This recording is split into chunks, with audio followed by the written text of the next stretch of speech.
Call this November meeting of the Pascagoula-Gautier School District Board of Trustees to order. Have all council members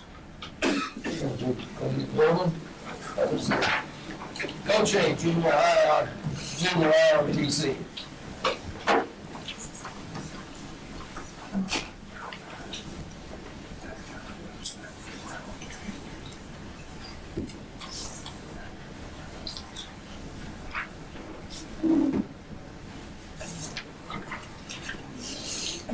We have an agenda before us. Any additions that you need to make to this, Mr. Rodolphus? Any board member have anything to add to the agenda? Hearing none, I take a motion to approve the agenda as it stands. Second.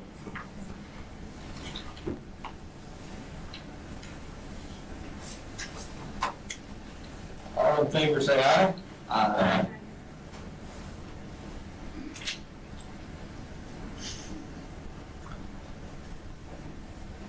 Mr. Robbins, do we have any visitors?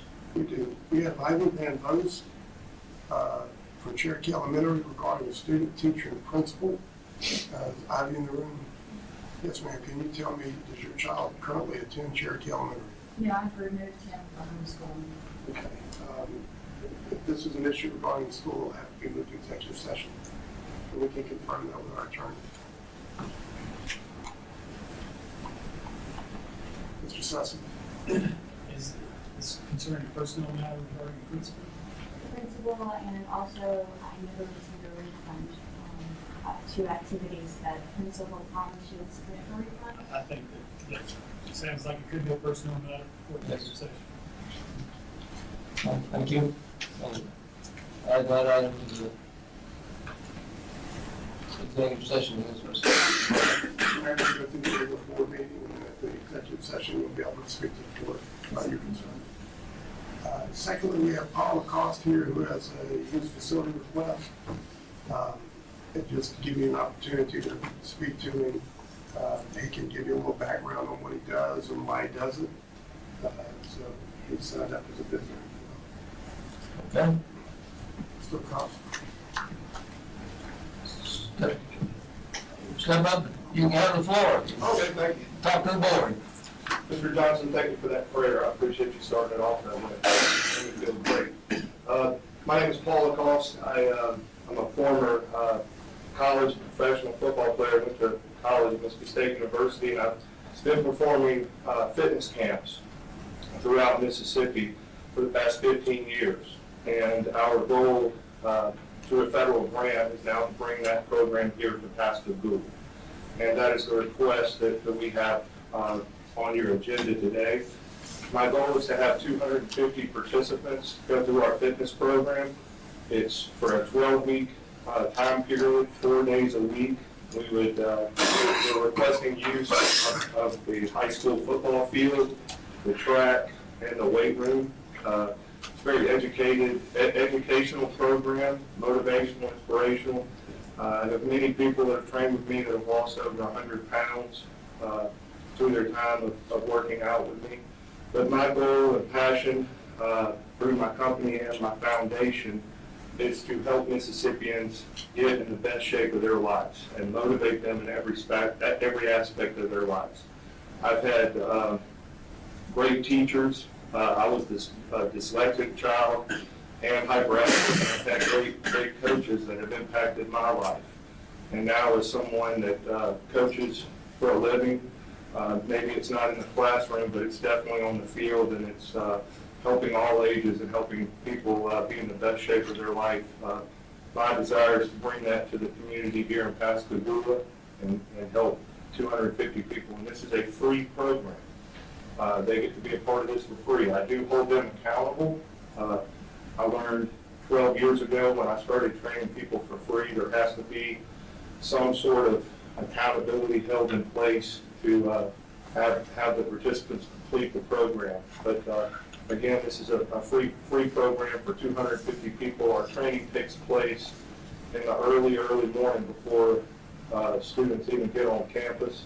Usually the only people I see at school facilities are the bus drivers leaving the parking lots. Our coaches get on campus at around 4:15 a.m. The first training camp is from 5 a.m. to 6 a.m. And the second session that people get to choose from is 6 a.m. to 7 a.m.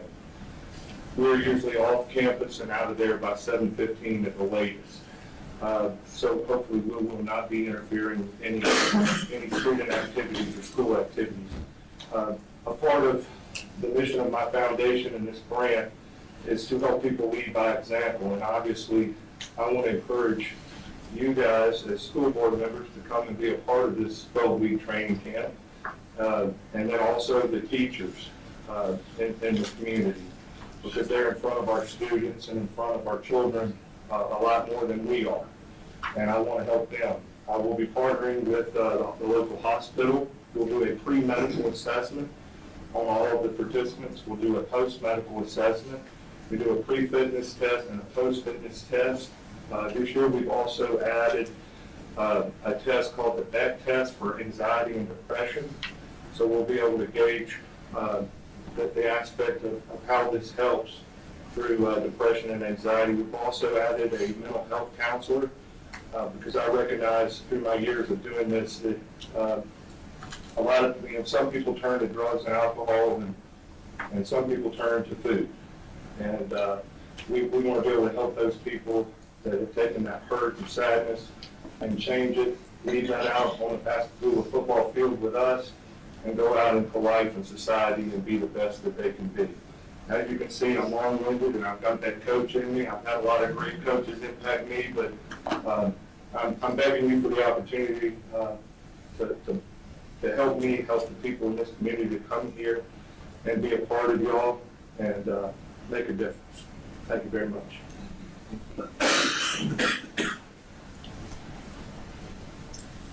Thank you, sir. That's it.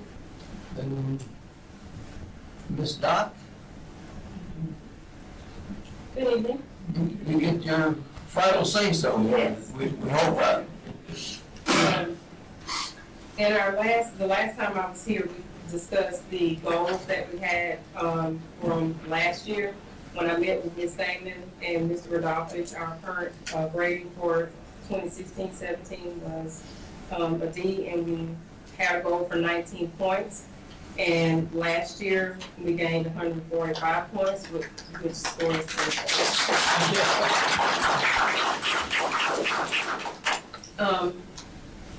briefly, we didn't really change a whole lot of strategies that we did. We just fine-tuned strategies that we were doing. So we still meet with teachers weekly. We discuss data. Our goal or our theme this year is to drill down into our data. So going from teacher from classroom to student to actually individual students, we're fine-tuning that area. Academics everywhere, we still do that. We added this year the component of them working on things and practicing things during breakfast when they're done with breakfast. So we're still doing that as well. Sunday system training, thank you, Ms. For making that happen for us. Our teachers, we had teachers that were trained in the Sunday system. Ms. King has purchased that for the special education department, and so I requested that our teachers use it as well to help our students gain skills. Computer lab too still helps with that. That's why our assistant teachers pull small groups of kids during that time and work with them. And generally, I just told a couple things that I told my staff, that in order to be a high-performing school, a couple things you have to do. You have to have vision and focus. That's from everybody, from the principal all the way down to the custodians. Everybody in there has to have vision and focus to get things done. We have to be data-driven, which means that we're drilling down this year. Collaboration and teamwork, we all have to work together. We have to do that consistently to make sure we stay high-performing. We have to be professionally responsible, which means that everybody has to be a 100%er in the job that they do. We have to have high expectations for students and for adults, and strive to meet the expectations given. And I do tell them all the time that low expectations are not conducive to learning.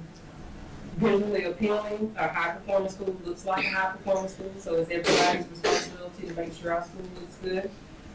Character education, we are teaching them the academics, but we're also working on future citizens, so this means that we have to teach them to be responsible in their communities. And lastly, what I say now, because we are an A, is bring your A game every day. Everybody, adults, kids, everybody, bring your A game. So that's what we've done, and we made a little video presentation to kind of sum up what we've done.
Thank you, Ms. Dodd. There are a lot of proud faces out there with A's hanging on their chests. Rightfully so. It's amazing how the world can turn at the right time. Mr. Robbins, you have a list on here that says Career Academy presentation. And I provided the board there hard copies of this presentation available to the public here up front. This is kind of an overview of career academies that we're moving rapidly towards for next year. some advantages that we have.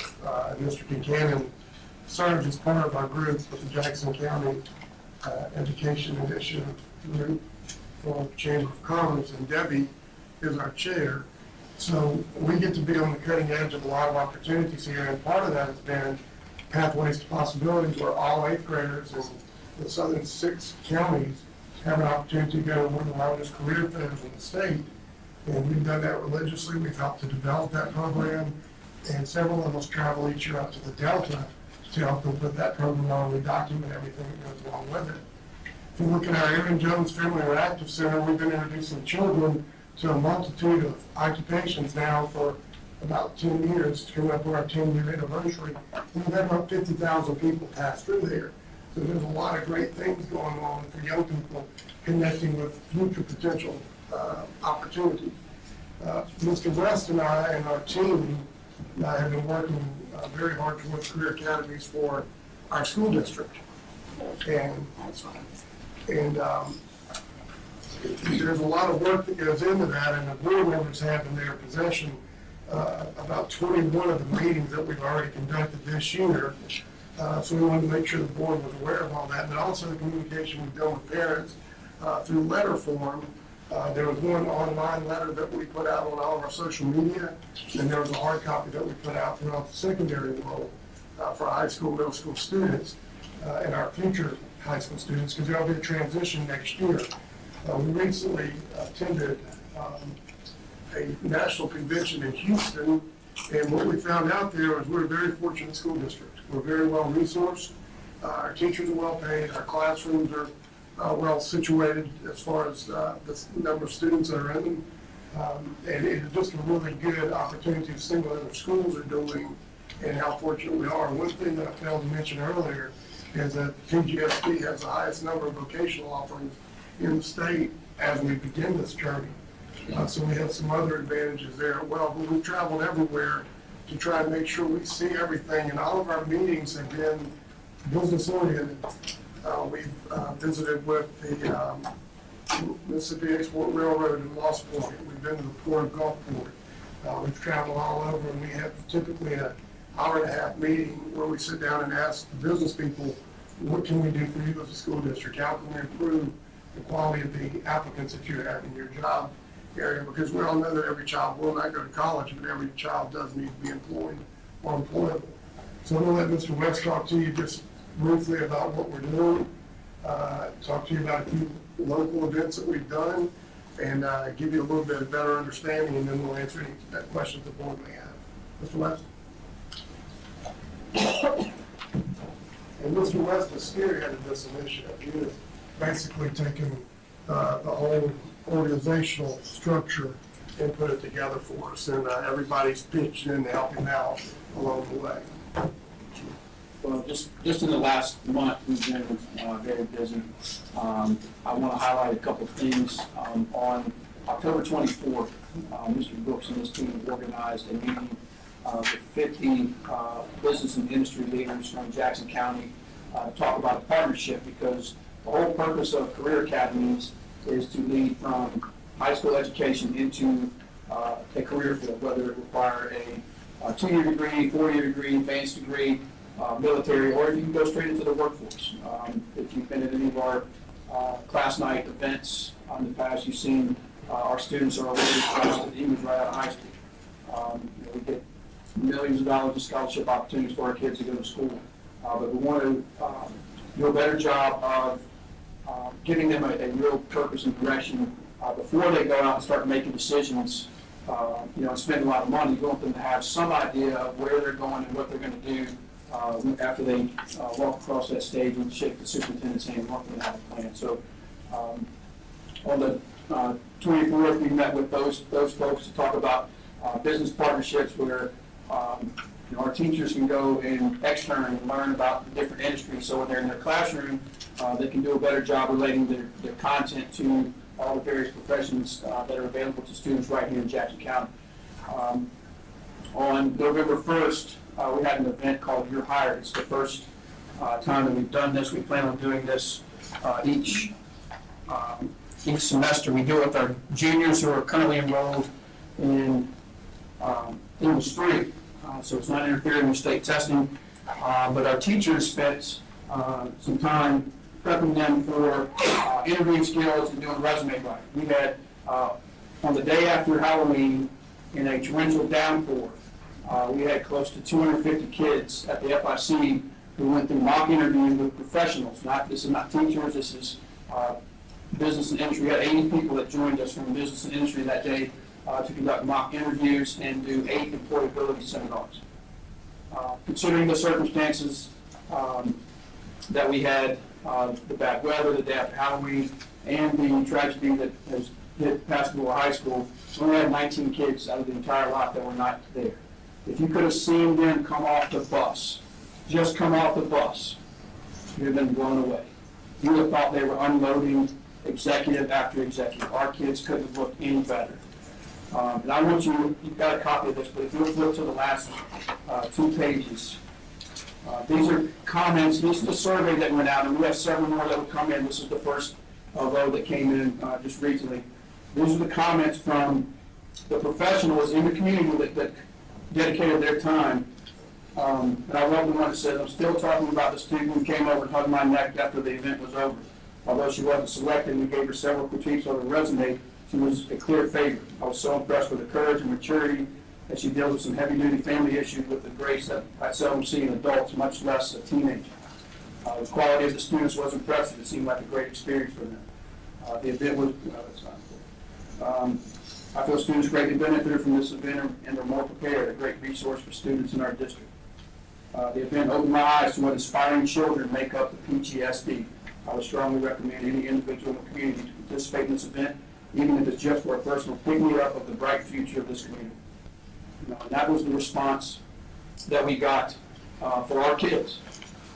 And there were several employers that said if these kids had already finished high school, they would have offered them real jobs on the spot. I mean, several of them kept the resumes that we were supposed to take back up and critique because they weren't going to let someone else get their hands on that kid because they wanted them. I had several people that made personal contact with kids. One of them even said, you need to talk to my husband, and that day, that child went and found this woman's husband at his place of business and made that contact. So we have some amazing kids, and this career academy process will only create greater opportunities for them. It's a great opportunity for us to work, to enhance opportunities for kids, and I couldn't be more passionate about what we're doing. I'll be happy to answer any questions you have. I don't want to take up the bad habit of speaking. I have a lot of good coaches too. One other quick note is, as you are aware, the Jackson County Economic Development Foundation, Jackson County Chamber of Commerce have all come together to try and create the work-ready community through ACT. And we took that as a challenge as a school district. And I think you'll find your documentation, we're at about 81% completing that goal. And have met with close to 90 businesses, I believe, on that initiative as well. It's all in your documentation there. But that's another area that we're working on, the ACT work keys, and I've met with Delbert Hoseman, the Secretary of State, discussed with him the possibility of the work keys becoming a standardized measure for students that are seniors, so that we can look at their aptitude to go into the workforce. And then you have the ACT as a junior, where all students take it, so you can see your college readiness. And then on the other side, you have your work keys, where you have the opportunity to look at the aptitude of these students. And we'll be testing all of our seniors this year. Harrison County had not been signed on to this. We talked to them this summer, but in a meeting we had at the Port of Gulfport, we found out that now Harrison County will be going after the same objective, and that at Gulfport, their students will be taking the work keys as well. And can we answer any questions that you have about that? Can you give us a little bit more on work keys, on the levels of what the advantages of going into this work keys business is? Well, it follows the silver, gold, platinum. The higher you go, the better your opportunities are. All work keys, you don't necessarily get a score. There's a bronze beginning on it, but you get a workplace certification as a result of it. And workplace certifications on work keys are nationally recognized. So if you seek employment outside of the state, you have that credential. And part of a capstone process is to give all these students an opportunity to earn that workplace certificate before they leave our school. So it just arms us with one more opportunity leaving the school district.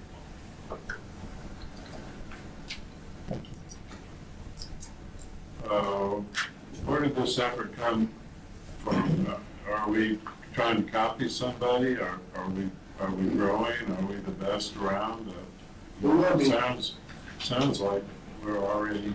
This concept is actually 50 years old. It started back, remember what the, It was during Martin Luther King's era, the Martin Luther King era. there are, I would probably say 5 districts right now in the state that have either started or started this year the Career Academy concept, but they are well founded in other states. They're finding a really good success rate. That's why we went to Houston. They're prevalent in Houston. The year before, we went to the same conference was held in Nashville. Nashville Metro Public Schools has a very strong academy program. The interesting thing about the origin with some states is that they built it because they were at risk of it being taken over by the state because their graduation rate was poor. We're nowhere near those circumstances because we have an 80+% graduation rate. It's what we're graduating students to that we want to improve the quality of, because our kids are coming out well prepared. They just don't have a particular direction. And I'm not saying that a 16-year-old kid is going to make a decision at the end of their sophomore year that they're going to be this and they'll stick to it. But we want to give them the opportunity to pursue a passion that they have that can turn into a career for them. And we want to streamline our courses and our connection to business and industry, especially here. Because as Mr. Rodolfo was talking about, every time we talk to somebody about why we're doing this, if you look at the resources in Jackson County, and specifically right here in Pascagoula, we have some of the biggest employers in the world right in our backyard. It's silly for us not to work with them and say, we have your employees of the future. Help us shape them into exactly what you want, and let's work together to make sure that this community stays vibrant and continues to thrive. We start the program in the 8th grade. Is that 8th Well, grade? so Ms. Doc's video, I think we started it in kindergarten. Because they had a career fair at their school. So this is a pre-K-12 initiative. The formal process, yes, in 8th grade, we started the Keystone class that exposes students to the 16 national career clusters. 9th grade, we have a freshman seminar class that exposes them to our academy concept and our programs that are offered through CCTI. And then in 10th grade, they start working towards a particular slant, towards a profession. And that carries through their senior year. Do we start this like in a PTA meeting, explain it to parents, or do we work with just the students, getting them involved? It was actually worked during the writing of the strategic plan, secondary meetings that we were having. It was presented as a need for the school district. And so when it became part of the strategic plan, we really didn't have a choice as to whether or not we were going to do this. This is what the stakeholders wanted. So we just started researching and pursuing. Sounds like y'all are working hard on it and developing a program that is really wonderful throughout the South. So, thank you. So the potential is Thank you. amazing. How are the kids receiving this? Are they real excited about it, or think, well, it's just another thing, or what? Well, I can tell you the responses that we've received from the students that are in freshman seminar class, because it's a 9-week class. So one group has already completed the full term. And they've never really considered, as freshmen, what they want to do for the rest of their lives. And now they're really exploring some opportunities. Some of them are they'll tell you right now, as 9th graders, this is what I'm going to do. Right. Some of them say, I have options, which gives them a greater purpose for being in school. Because, once you get out of the elementary world and it's not, as much fun, because, man, I've been doing this for 6 years, it's not fun anymore. Well, now we're giving some purpose to it, so now they understand, you know what, maybe it's not fun, but I see the value in it, and by seeing the value in it, I do it harder. Like the ninth graders, some of them are still ninth graders, you know, but they're ninth graders with a greater sense of purpose and idea of at least exploring options. And if nothing else comes out of this, other than the fact that the kid says, well, I tried this for 2 years, and I'm definitely not going to do this for a living, well, that, you know, at least they've knocked one thing off the list that they don't have to worry about somewhere up the road. Thank you for what y'all doing. I experienced a lot of this indecision as a teacher to CCTI for so many years. So many students came in and maybe wanted to get my class because a friend was in there, you know, or something like that. But now I see that from what y'all are talking about, that we want getting kids in there that want to be in there because that's what they might like to do, you know. Right, and we're giving them a lot of exposure prior to them enrolling in the CCTI, and I'll be honest, I really expect that building to just burst at the seams in the next couple of years, and kids are gonna be, you know, they're gonna be competing to get into programs because we can only offer so many slots. We expanded our options by going to the 5x5, so now they can have up to 60 in a program versus 45, but I really see somewhere down the road the need to expand, as we've already added a couple of additional programs at Gautier High School that we couldn't fit in that building already, so. Thank y'all for all y'all do. It's great. And there are a few adjustments that teachers are having to make, and that's one of our challenges right now. This is not a process that happens without any type of friction, or we have to build the understanding of everybody involved. Children are pretty malleable. Teachers are very ritualistic, and so we're having to make some changes there and trying to show exactly what we're trying to accomplish for our students. They're changing from 4 period to a 5 period day. That's one of the changes, but the bigger changes are whenever you're specifying curriculum based on occupation, so that you're introducing terminology that students didn't have and building that vocabulary. And so teachers are on a learning curve on this as well. So there's a challenge there. Matt, Tracy? No, thank you for what you're doing. And I know it heavily geared towards trade. I know a lot of the externships we're looking at, some of the programs we're dealing with, like health clusters, we're gearing towards college preparedness as well. A lot of things that are being put in place in the academies to help with that also. So I don't want anybody not familiar with the concept to think that area that's being completely overlooked, because it's not. It's still heavily supported by administration and staff at all locations. Heard a lot of good things about the freshman seminar from some of the young ladies that I coach. Like you said, everything from now I know this is what I want to do to I have to figure out something else because now I understand just how long I would have to be in school. And that's okay. Let's figure that out now, right in our 9th grade year instead of our junior or senior year. So win-win all the way around. And again, thanks for what y'all are doing.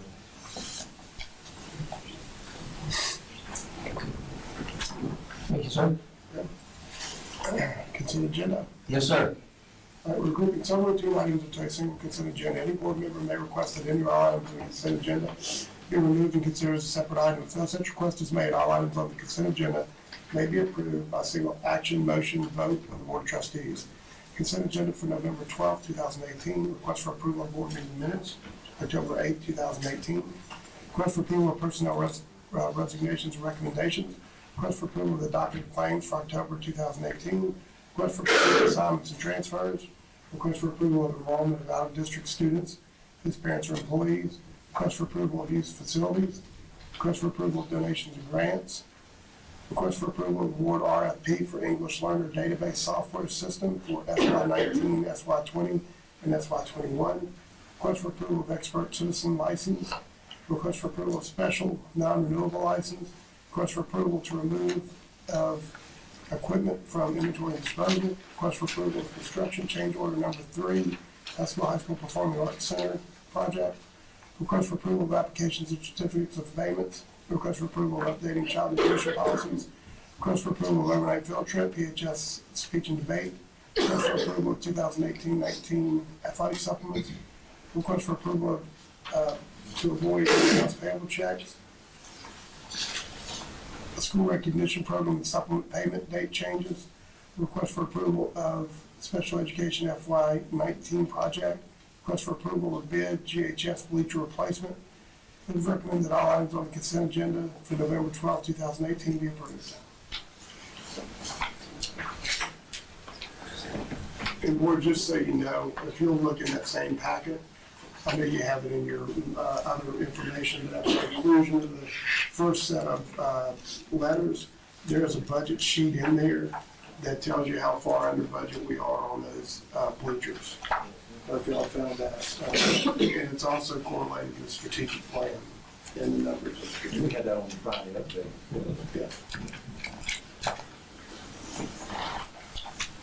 Any item here in this list of consent items need to be considered special? Separate vote? You could pull it for a brief question or discussion. No, only a separate vote.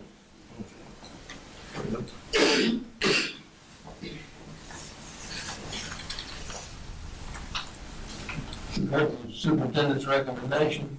Do I hear a motion? Second. Okay, now. Matt, you indicated you had a question. Yes, the 4-inch lift and a technical running, what do we have going on there? It's just a sightline issue to raise that up a little bit above that last row of seating, so you have a better sightline and everything. So, And I'm guessing polystyrene just for load reduction because of it being on the second floor. that's right. Fair enough. That's all I'm asking. He's easy to take, but stand by next month. At least on the consent agenda. Anybody else have questions on consent agenda items? I'll make a comment that this item that donations and grants for public interest, that's $43,000. Start adding those up, that's significant contribution from our public, our businesses in the community. So, yeah, all in favor, say aye. Aye.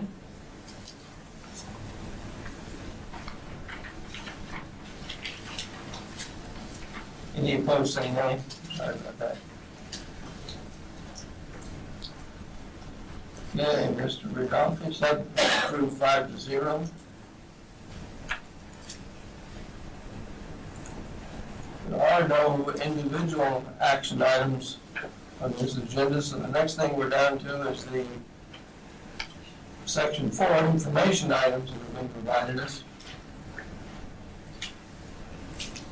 And that would be the vandalism report. Heavy vandalism with complete restitution expected is what I mean. Over here, so we've discovered numerous perpetrators and.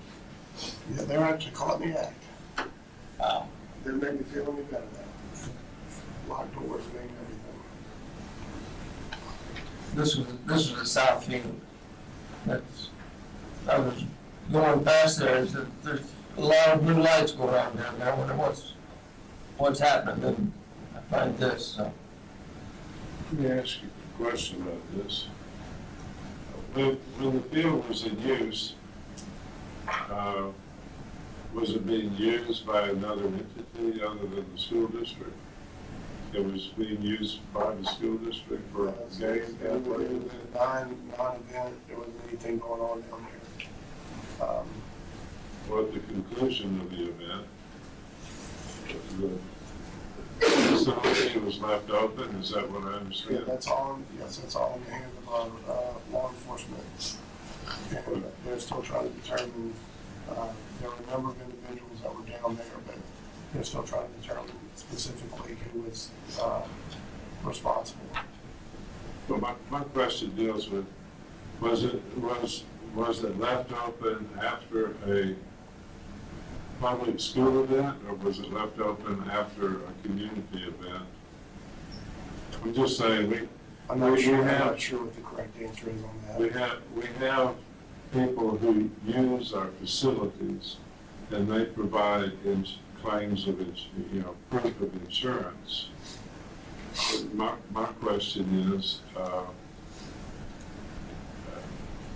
just for my own satisfaction and understanding, my understanding of what proof of insurance meant was that if anything happened while they were using it or because they were using it, there is restitution through their insurance companies. Is that a correct assumption? We let people use our gyms, we let people use have a request for other, if we allow them to use it, and because of that use, some damage is done to our facility, is that a source of restitution for the damage that's done? That's something that's gonna have to be determined by, our attorney. Well, I'm asking, we let other people use it. I'm just asking what, because they provide insurance, proof of insurance. I don't know. I've always assumed that if anything happened, they would be liable in a lawsuit, but they would also be liable for repair if something was done. What is our requirement of proof of insurance require? You may not have it tonight, but I'd like to know the details of what that proof is. How do we go back to them? But typically, I mean, if it's liability policy, it covers bodily injury, property damage, where we would be, somehow a beneficiary possibly. I'm not aware in this situation that we've determined another entity.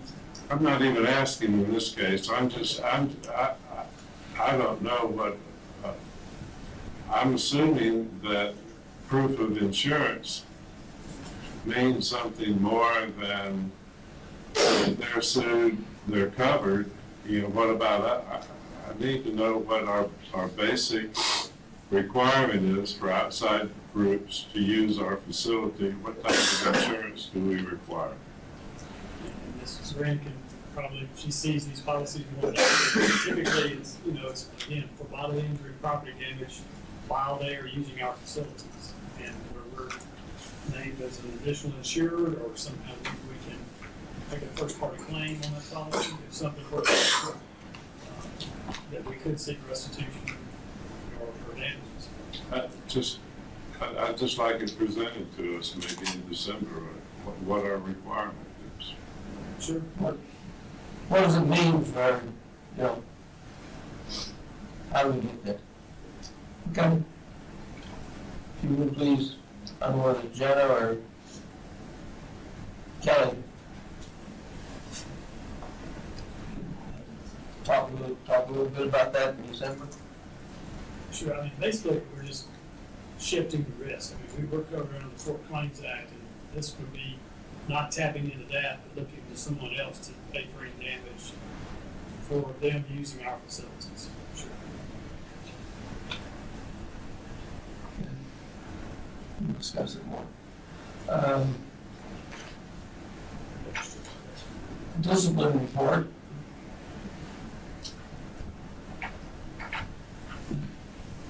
I don't see any real departures to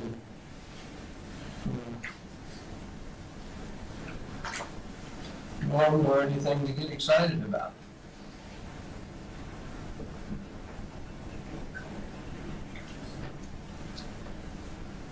And then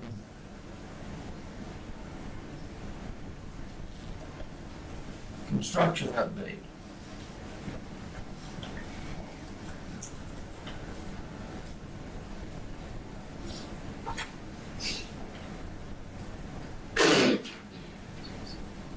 question engendered from reading the construction update.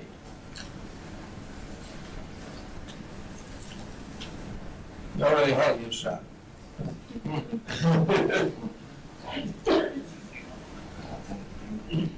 You're not really speaking to that report, but I know last month, we agreed to send a letter to the county to ask for a little assistance on clearing out that drainage behind baseball field at the high school. Have we heard back from those guys? We have not, but I saw some flags out there, so I think we'll be ready to go. Good.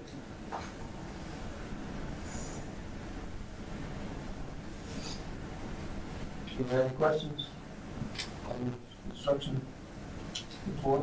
Time-wise, I haven't been any time-wise on Performing Arts the Center. Performing Arts, and We're about 4 weeks behind. we were 5 weeks, and now we're 4 weeks, is that about right? We're still 45. It keeps raining like it's raining. Trouble I'm starting to get a little behind.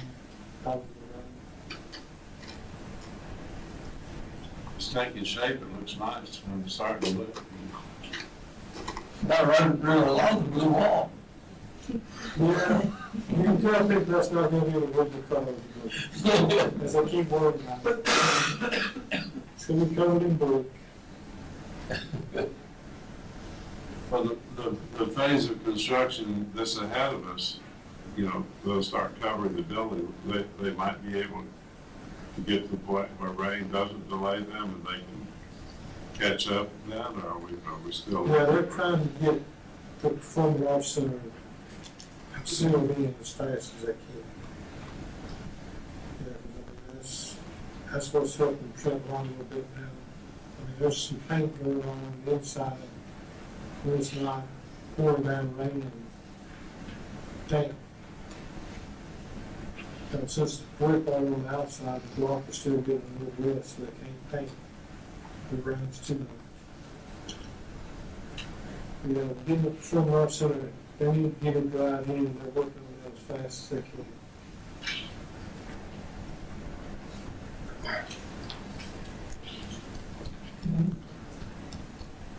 Item B is a travel request for the summer of 2020 for our information. Just, I want to get the teachers from Gautier want to take her students abroad. Do we have anybody here to speak on that at all?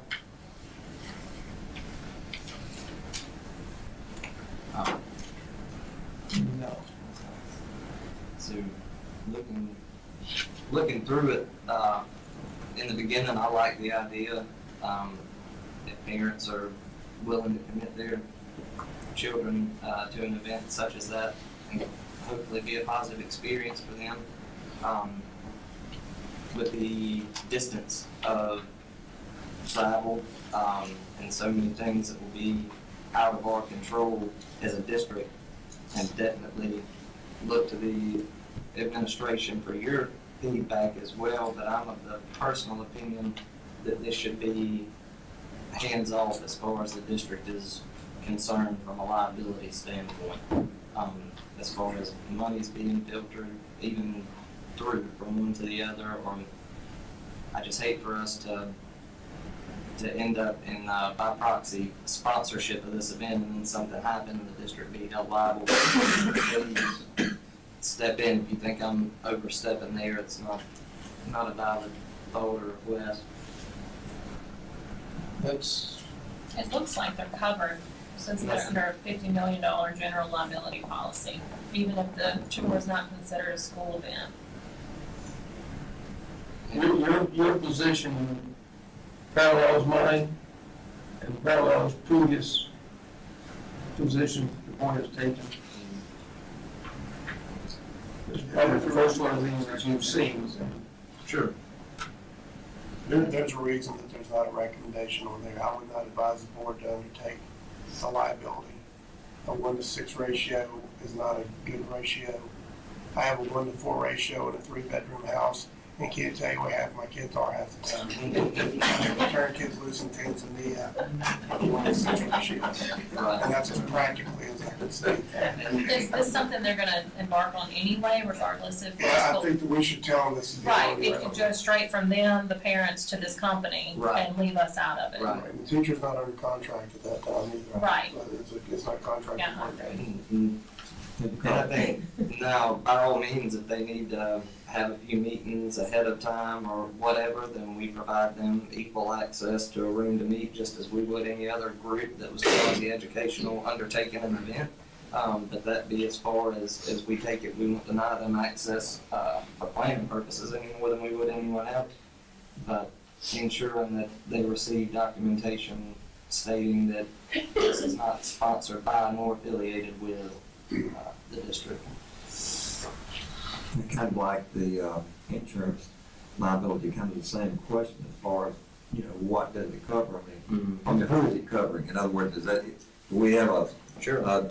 two bus loads of kids, from different schools, maybe 80 kids, and that's 15 million for the whole group, Right. or 15 million for our group, if we were to undertake that. And especially once you get into international law, a lot of times those documents could be worth less than the paper they're printed on anyhow. It's not a position that I want us in if we can help it.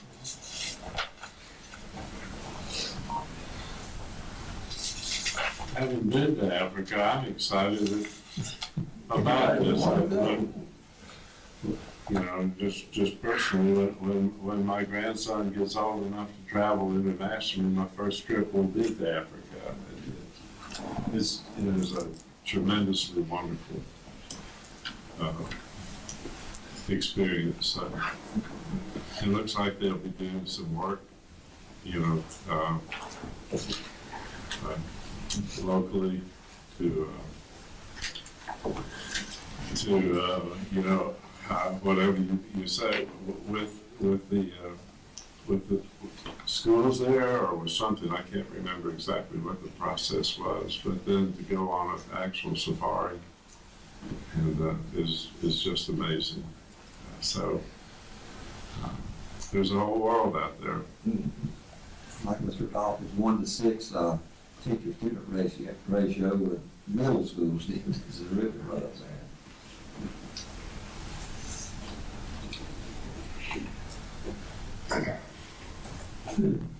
Next item is our monthly financial reports.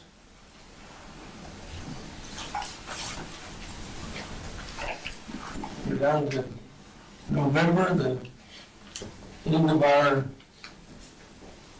tax collection year. This report from John says we still got money. We're gonna have money through the end of December, if we have it projected right? So.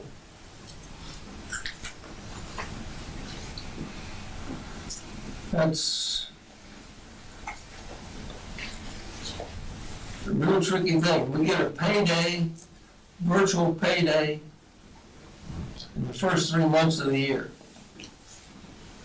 for our local money. We have to stretch that for the rest of the year. So it's, that's where our budget and cash flow management really has to go to work.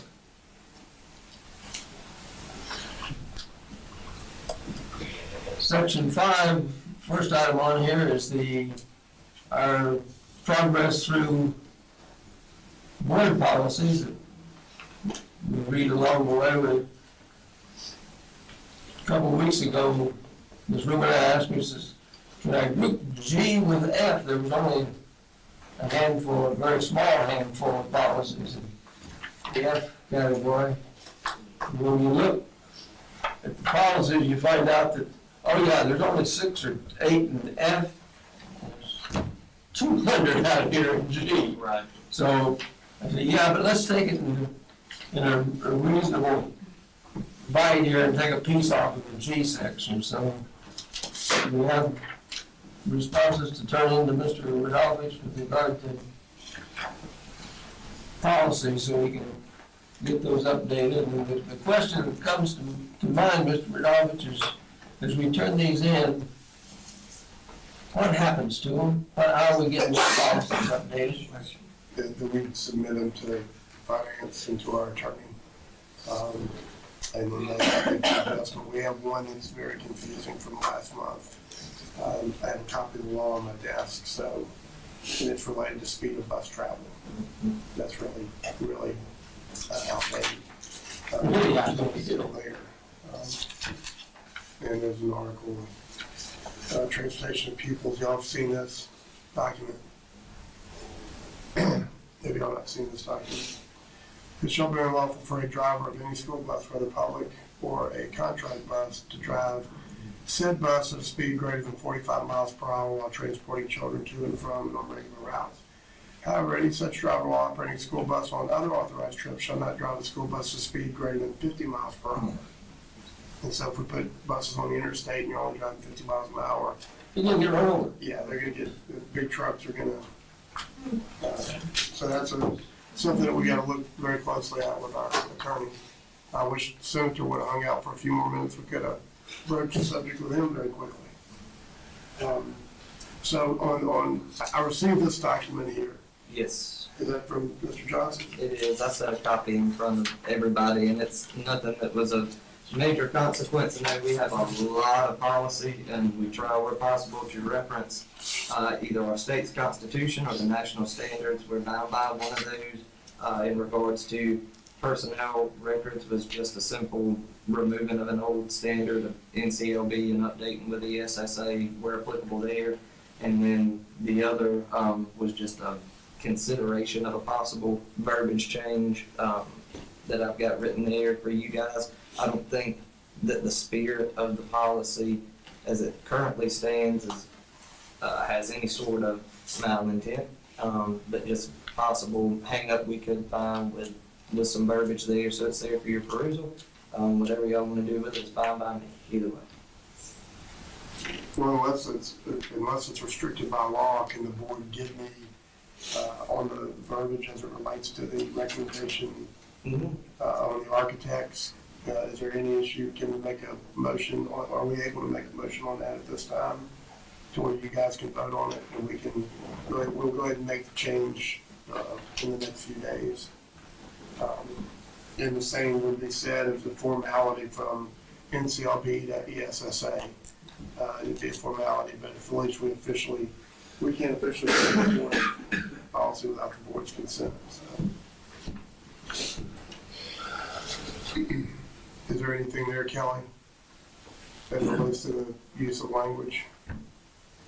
Our typical policy revision policy requires it to be suggested and then considered. Reading, right? Okay. We'll just follow that then.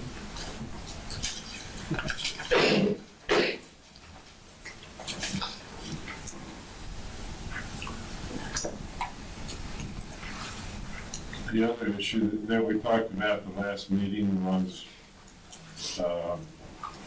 data breach. So I recall some data breach prevention, EFA. That whole policy was written to keep, it looks to me like to keep people who go into our vault from declaring anything, and data breach now deals with electronic. I think we need that. And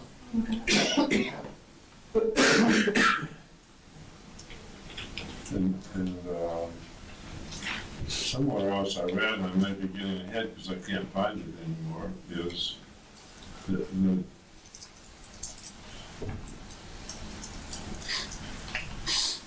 dealing with this thing that I was asking about insurance. I think in reading our policy, our requirement for insurance is very, very general. Like, I'll find it and get back with Jana on it, but if our policy is general and our review of other policies are general, I think we need to tighten up what our actual insurance requirements are when someone else uses our facility use.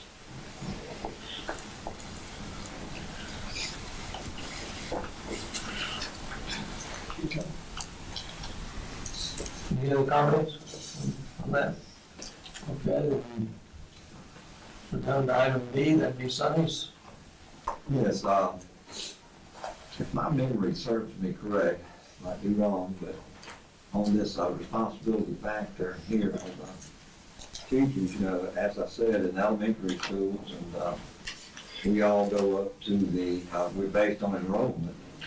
But when we get into the secondary schools, it was not based on enrollment. Of course, we were submitted a sheet that showed some possible responsibility factors. And I'm not sure if we, went ahead and implemented that, but I do remember that, if I'm not badly mistaken, that we said we could revisit this at a later date. And, I thought we'd revisit it maybe in a couple of months. I believe this was in July, should have been June, but I believe it was July. And, as I look at the responsibility factors in the elementary schools, the closest difference between two schools is between the 251, 375 up to the 376, and that's 1/1000ths of a difference. The others are higher, some even much higher than that, but when we get into secondary schools, we're only talking about 3/1000ths of a difference there. And if we were submitted to salaries at one time, it was very, very little difference. I mean, not even a couple $100 or $100, it wasn't much. And, for extra responsibility, my personal thing was I'd like to see somewhere around $1,500 at least difference in these people. If that raised the responsibility factor up too high, well, then so be it. We need to jack it back down.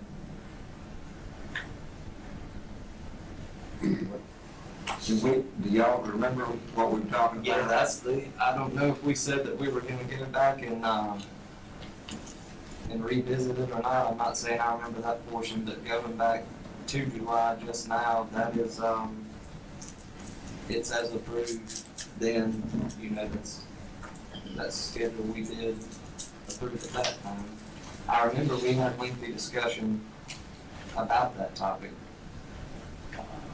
One of the issues that we currently face is there's been a reclassification of high schools, and both high schools are now within the 5A classification. That's based on student population. So that means the average number of students within that classification is similar. So the issue you can get into there is, say you have a 6A classification and you give a higher responsibility factor based on that additional number, and then that school has been declassified down a number, then you got a situation where you have to non-renew the people in order to change the salary schedule. Right. So there's some dilemmas there that we can try to work through before we get into our next budgeting session. But we got to be very careful as well, because all administrative salaries are based off of teacher salaries, and there's another raise looming out there as well for teachers, and anytime that adjustment is made, and it sets off a chain reaction administratively based on the way the formula was constructed. What we've always, so like when, Pascagoula-Gautier was a 6A, I know it hadn't been long as last time, but even before that, we still kept the same responsibility factor basically between the two, so we didn't differentiate that. And so I just wonder why we would differentiate now as far as the enrollment goes. I understand that Pascagoula would be the largest, in 5A. And I'm not sure where Gautier stands in 5A in the middle of the pack or close up there, but I don't know whether it be a supplement or whatever. I just think it's kind of, what's the enrollment? Of course, we can go back, we have that on the minute, back, but it was 200-300 students, I believe, between the two schools. y'all know right offhand? Mr. West, we had 900 at Gautier High. Find that, yeah. Let's see, we can go back to the, It's up there. it's up there on the. It's like 450 to 650 is. Well, no, what I was gonna say is, student, saying the transfers, okay, let's see, we've got, let's see,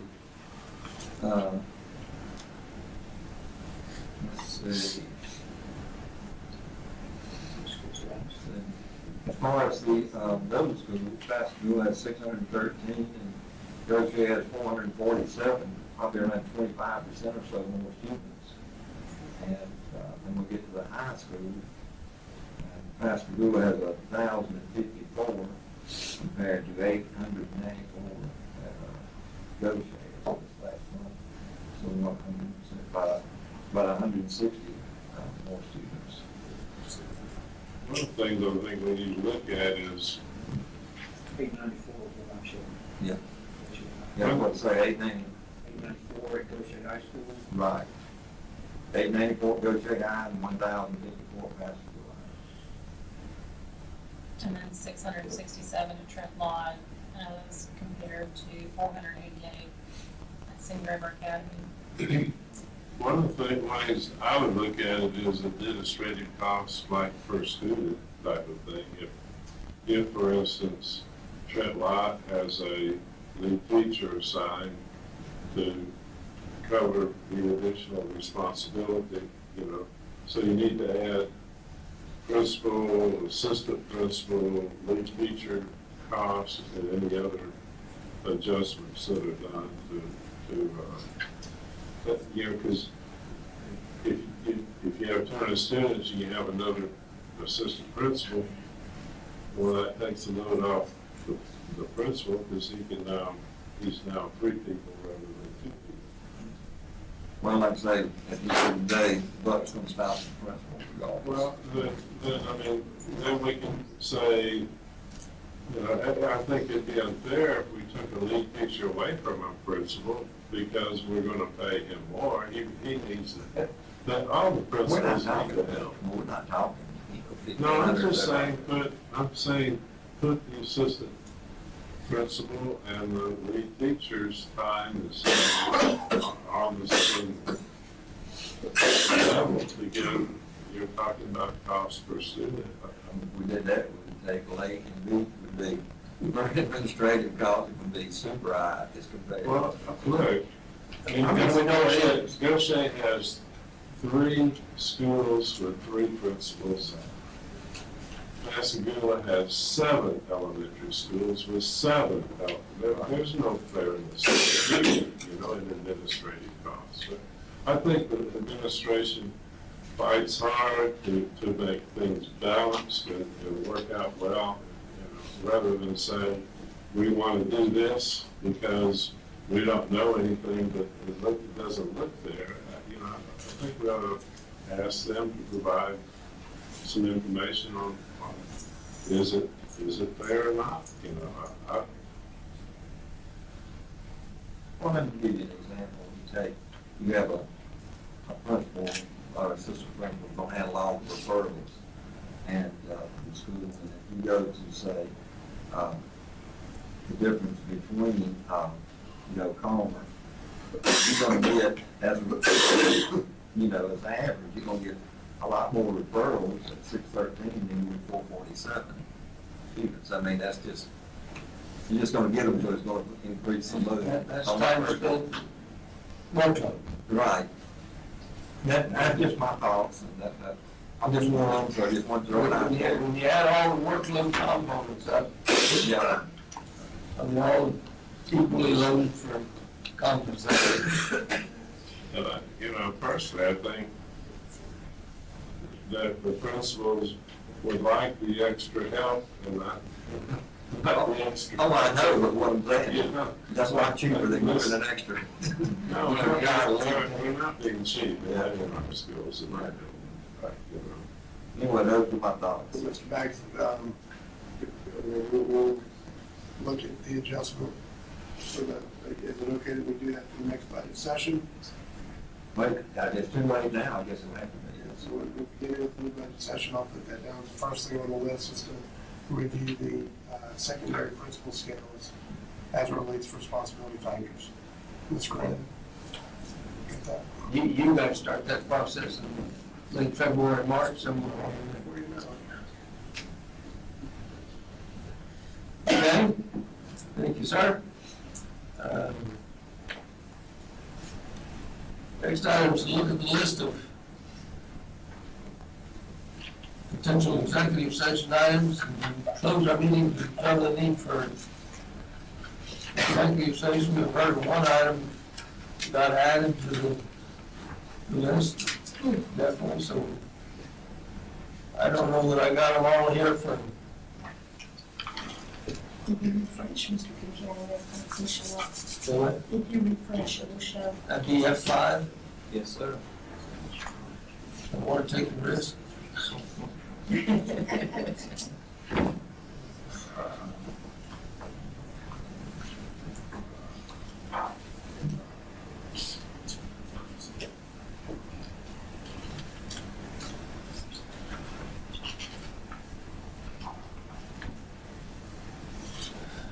There's 1, 2, 3, 4 student assignment things that are requesting attention. 2 expulsions, which are definitely executive item, and so we definitely need a motion to go into to resume. How do we say it? Closed. So, Close the meeting to determine executive session. Item.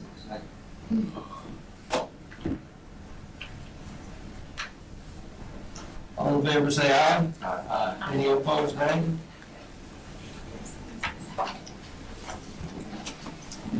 Thank you, ladies and gentlemen, of the public. We'll resume here in a few minutes.